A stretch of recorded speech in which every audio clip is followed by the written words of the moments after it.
से खुद पहचान बनावे, बच्चा लोग के ज्ञान बढ़ावे।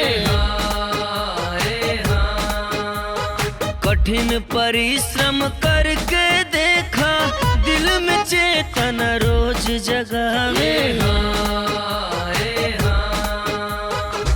कितना सभ्य शराफत वाली, कितना सभ्य शराफत वाली, भोली भाली सीधी, यह साइकिल वाली दीदी, यह साइकिल वाली दीदी, यह साइकिल वाली दीदी।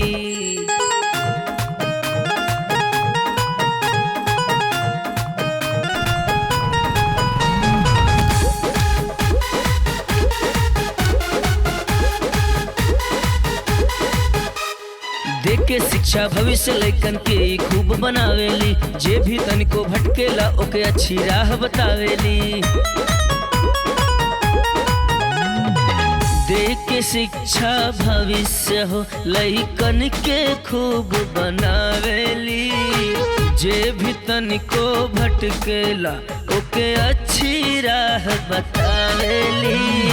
शिक्षा से ना बढ़ के कौनो, शिक्षा से ना बढ़ के कौनो होला जग में निधि, यह साइकिल वाली दीदी, यह साइकिल वाली दीदी, यह साइकिल वाली